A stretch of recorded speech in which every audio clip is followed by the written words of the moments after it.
Muito bom, né? Valeu a pena estar aqui essa noite. A gente vai passar para as partes, né, das perguntas. O Chico já me passou aqui. Tem algumas perguntinhas para vocês e tem umas que diz assim: qual a estratégia adotar para promover uma comunicação mais efetiva e empática entre o casal? Que estratégia, né, que a gente pode adotar aí na relação do casal, né, que para se ter uma comunicação mais efetiva e empática? Tá. Os princípios que a gente colocou, eles por si só, eles tendem ao casal a mudar na forma de funcionar e começar a gerar uma nova dinâmica mais assertiva na comunicação. Mas um dos grandes desafios da comunicação no casal é o escutar. Um pouco daquele vídeo que a gente viu, o escutar o outro é um desafio. E eu conseguir colocar para o outro sempre a partir da minha referência. Por exemplo, em vez de eu apontar alguma coisa para minha esposa, em vez de eu sinalizar alguma coisa, eu coloco sempre a minha vontade. Olha, eu tenho desejo disso, ou eu tenho vontade disso, nós poderíamos fazer de determinada forma, sempre caminhar desse jeito, porque qual que é o grande desafio do casal? Se eu me comunicar com a minha esposa, e a comunicação que eu endereçar a ela não se sentir coagida, a tendência é que a gente estabeleça a partir disso um diálogo.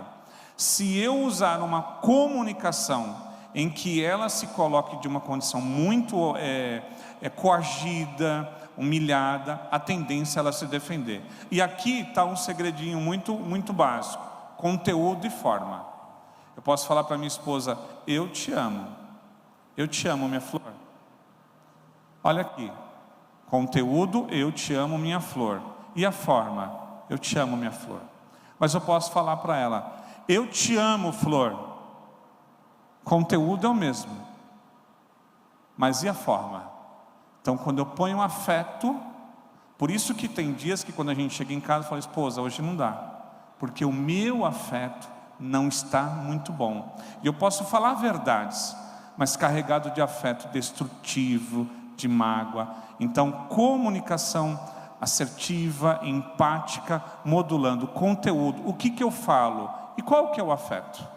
E depois a gente tem casais: mas eu só falei a verdade. Eu costumo dizer, né, que a comunicação, ela passa muito a questão o corpo fala, né? Às vezes a boca fala uma coisa, mas você está, né? Os gestos, né? Você comunica outra coisa, fala uma coisa e comunica outra, né? Por exemplo, e aí, meu bem, vamos sair, né? Vamos, né? Fazer o quê? Então você faz caras e bocas, né?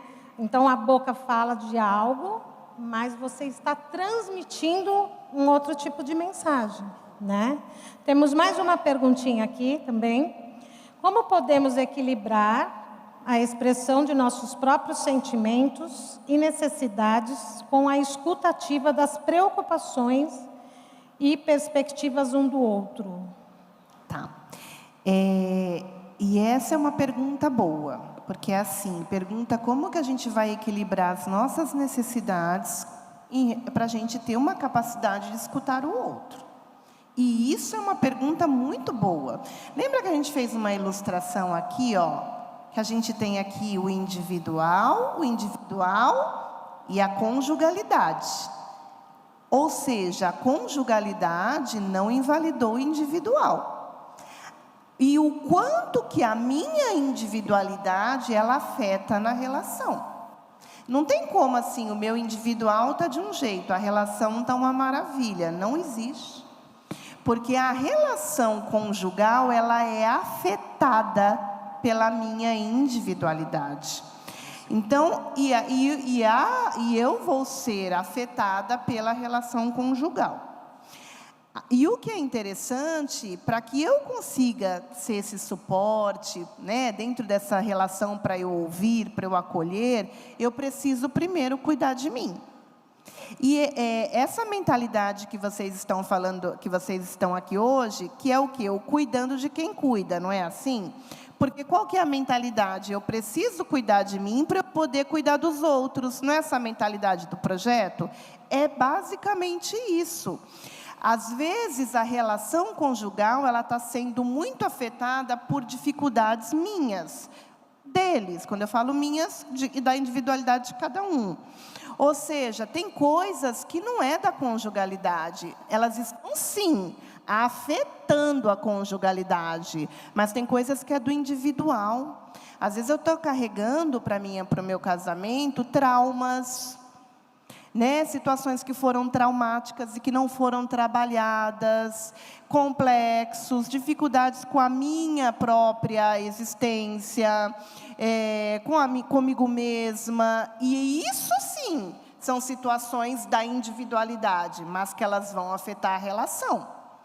Porque pensa assim, se eu tenho dificuldades comigo mesmo, que eu passei por experiências traumáticas, situações até mesmo abusivas, experiências de controle, eu posso levar para a relação conjugal uma característica controladora, de ciúmes, entende? Insegurança. Então, a conjugalidade, ela é afetada pela nossa individualidade. Então, é por isso que muitas questões se trata, por exemplo, numa terapia de casal. Muitas questões se trabalha na terapia individual, porque são questões da minha existência, mas que elas estão afetando a relação. Tudo bem? Legal. É uma coisa importante que acho que a gente não falou muito, que eu acho bem interessante, é que assim, a nossa tendência é sempre querer mudar o outro, né? Então, o outro que está errado, o outro precisa mudar, o meu cônjuge tem que mudar, eu não. Então, a gente também tem que partir, né, do pressuposto que assim, eu preciso mudar, porque quando eu mudo, o outro também vai mudar, né? Então, nós temos a nossa autorresponsabilidade. Não é mesmo? Na relação. Porque é fácil, né? Eu dizer que o outro que precisa mudar e eu não, né? Temos mais uma aqui que fala um pouco da questão da crítica, né? A crítica é uma realidade em muitos casamentos. O que fazer, né? Eu acho que a questão da crítica também passa um pouco pela comunicação. Dentro da abordagem da TCC, a gente fala muito nos 3 tipos de comunicação, né? Agressiva, passiva, a passiva-agressiva e a assertiva. Então, quando se fala muito de crítica, talvez aí está tendo uma comunicação mais agressiva, né? Sim. Na relação. Como é que a gente pode... A diferença é que uma coisa é eu tecer um comentário em relação a um fato, a um evento, ou alguma coisa. E outra coisa é eu tecer um comentário em relação ao meu cônjuge. Então, por exemplo, alguma coisa que ela deixou de fazer, eu poderia falar para ela assim, olha, você não fez aquilo que eu pedi. Eu estou caminhando na direção da crítica. Ou você nunca faz o que eu peço. Olha que crítica pesada. Mas eu poderia direcionar para ela e dizer assim, bem, meu amor, gostaria tanto de ter comido aquele bolo que eu te pedi. Eu estou colocando a minha vontade e está implícito aqui o meu desejo, mas em nenhum momento eu agredi a individualidade dela, a singularidade dela. Isso é preservar, né? Então a crítica, ela começa assim, por multiplicar uma comunicação que ela não é assertiva, e ela passa muito por essa dinâmica de funcionar passivo-agressivo, porque justamente assim, todo casal tem uma forma peculiar de funcionar. Aonde há um agressivo, há um passivo, né? Então há uma comunicação ali disfuncional. Quando o casal ele começa a equilibrar, ele vai de forma assertiva, ele vai direcionar uma crítica a um fato, a uma situação, mas eles vão de uma forma a refinar a comunicação, isso promove vínculo e eles conseguem resolver. Se eles estabelecem uma comunicação disfuncional, é quase sempre mesmo. Agressivo, passivo, os papéis se alternam, se degladeiam. E aí, a primeira coisa que acaba ruindo é o vínculo, né? Sim. Sim, uma coisa interessante também nessa questão, né, da assertividade não é o que se fala, mas como você fala. Sim, sim, né? perfeito. É esse o problema, né? Na maioria das coisas. Você pode até ter razão no que você fala, mas a maneira como você fala, você acaba deixando de ter razão. Sim. Né? Eu sempre costumo falar, Luciana, que assim, todo casal, ele poderia, tem casais que faz isso já numa constante, mas tem casais que não fazem, e todo casal deveria ter um dia na semana onde eles possam ter uma DR. O que é DR? Discutir a relação, mas que tenha um dia do casal onde eles sentam e eles vão resolver uma situação. Por exemplo, aconteceu um episódio aqui em que eu percebi que o nível emocional dela aqui subiu. Se a gente for dar continuidade disso, isso não é que vai ser panela de pressão. O que a gente pode fazer? Olha, disfarça, um humor ali, resolveu. Na semana a gente senta, olha, aconteceu aquilo outro, a gente está com a emoção mais controlada, a gente vai resolver. Então, se o casal criar o hábito de semanalmente criar uma DR, eles vão ter um hábito de compartilhar conflitos. Coisas pequenas, eles vão tendo habilidade, daqui a pouco eles estão resolvendo coisas grandes, sem se entrar pelo caminho da crítica, de depreciar, etc. Acho que dá para a gente falar mais uma, né? Falando na questão assim do ambiente cultural, né? Eu costumo dizer que as pessoas, nós, né, repetimos padrões familiares. Então, às vezes, por conta da nossa educação, né, de como nós fomos ali educados, a gente acaba repetindo esses padrões, né? E aí tem pessoas que falam, mas eu sou assim porque meu pai me ensinou, né? Eu fui educada assim. Quer dizer, síndrome de Gabriela não, né?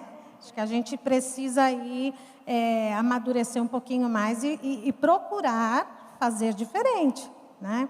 Então, tem uma pergunta que tem a ver com isso, assim, como usar a comunicação em um ambiente cultural que não foi ensinado a se comunicar, né? Como é que a gente pode aí melhorar, né, a nossa comunicação?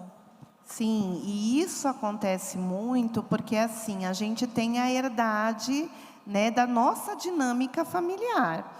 E isso pode acontecer de eu trazer uma cultura de que na minha casa não se conversava, e o Nivaldo pode trazer uma cultura de que na casa dele não se conversava também, e a gente desenvolver ali a nossa dinâmica de funcionamento dessa mesma forma.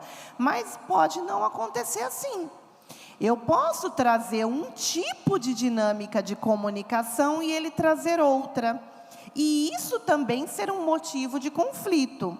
Por isso que a palavra de Deus, aqui a gente vai um pouquinho para a palavra de Deus, o quanto que ela, né, fala muita coisa que hoje a ciência só confirma, essa questão do deixar, porque na verdade vai deixar o modelo que eu tinha dos meus pais, e ele vai ter que deixar o dele, e a gente vai ter que criar o nosso modelo. Porque senão a gente entra numa dinâmica que, na verdade, eu entendo que talvez porque os meus pais não conversavam, que às vezes aqui a gente não precisa conversar, porque se conversar vai ter briga. E aí a gente entra assim, não, é melhor não falar nada para evitar o conflito. E aí isso gera um conflito mal resolvido, não resolvido, que uma hora isso vai estourar lá na frente. Quem já ouviu aquela história? Nossa, mas tinha 30 anos de casado, separou. Imagina, nunca teve uma briga. Então, esse é o problema. Né? Não é uma questão de brigar, de se bater, de se desrespeitar. Não, mas é uma questão de que como que duas pessoas que são totalmente diferentes, que vieram de famílias diferentes, que às vezes têm culturas diferentes, como que todo mundo pensa o tempo todo igual? Alguma coisa não encaixa. Então, a gente vai precisar desenvolver uma dinâmica de que, olha, na minha casa era assim, na sua casa era assim. Mas a gente precisa desenvolver uma dinâmica mais funcional e mais saudável entre nós. E a gente, às vezes, carrega o mito de que é melhor não falar nada para não ter discussão. Ah, porque minha avó não falava nada, ela ficava calada o tempo todo e viveu 50 anos, 60 anos, 70 anos. E a gente vai querendo trazer esse modelo para a nossa geração, de que é melhor não falar nada para não ter briga. Mas a gente vai deixando as situações mal resolvidas e isso vai virando uma bola de neve. Chega uma hora que, quando se comunicar, vai se comunicar de uma forma totalmente disfuncional. E aí é onde, às vezes, a gente tem assim, impactos de atitudes que, às vezes, têm consequências aí até irreversíveis. Então, é melhor, como o Nivaldo falou, e até voltando na palavra de Deus, né? A palavra de Deus fala sobre não se pôr o sol sobre a vossa ira. Então, assim, o que a gente precisa resolver? Vamos resolver.